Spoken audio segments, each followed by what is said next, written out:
online Manipur YouTube channel subing birba mayam pumnung ko mukana taram loksari han badayam na maru iba pawama update thamjage jaikulongge tokpa kabi loktak project area da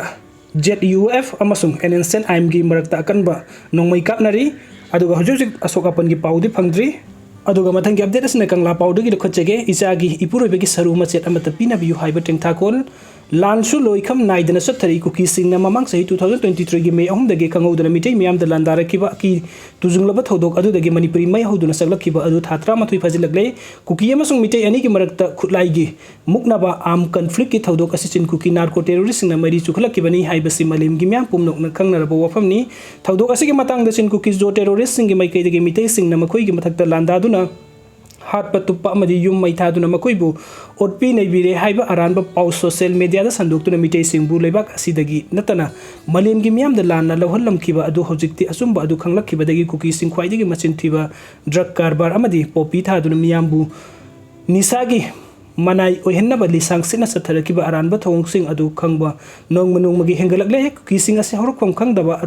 are pa yumpham leitaba yumhong toiba nisa karbar maru oiba sinpham oibani haibasi hena mayak singla kibadagi makoi gi aranba propaganda da thajaramba pumnam asumba khanglakpadagi makoi na oina onsinna rakibadagi makoi gi khongda pham leiraktabagi awaba mayukna ba hore lana sida point na miyoi sani ga taraga mapan gi punsi khangu thakta pikhamna khre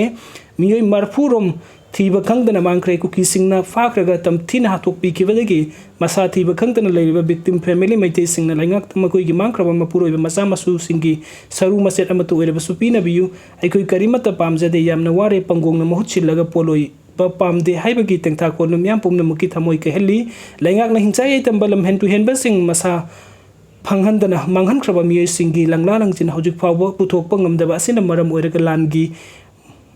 Maira irai laina manghan bangam dan obagi maram oiragli laingak na siana bamiyoi sing gi marakta gi miyoi khara phagat khrabasu makhoina manghan khraba miyoi sing adugi masana tragana saru machet ama phawba puthokpa ngamdan ba asina phagat khiba miyoi sing adu miyam gi irang nem thanaba hai sing na satharpa drama oiram gadori pra haiba langtak na buhang leitaba nate laingak na mihat pa amadi manghan khre haibagi maral da pagat khiba criminal sing aduna sathaba crime sing adugi sapsaba kudam sangdam evidence puthokpa ngamdrabadi makhoi gi mathakta lokut kiba case sing adu miyoi bagi hakta sing na amadi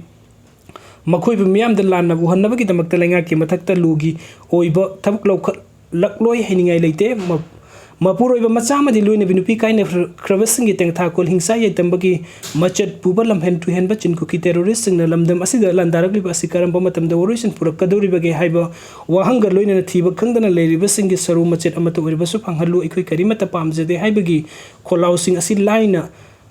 lawbu yaroi loina landarak li ba sing lamdam asidagi maru phukna tan thokho na tragana nongmai kappa lefanduna miyam gi punsi mahusa gum na tangdu laitana leijage haiba sida indian na mapung phan lamda lengak lon gi thawai pangni ba BJP gi Narendra Modi na lusing ba NDA amadi state asida lengak lon gi sukli pairi ba BJP gi NP na lusing ba lengak no waruisin purakpa ngamdana leireki ba thatra matoi mapung phasilak laba fawa prime minister home minister amasung defense minister gi maikei gi leiba ki mathakta landarak liba foreign migrant sing bu laksin na ba hona da ba sigi nungi oi aron ba agenda kari leiba gi no haiba do khangan pam to gi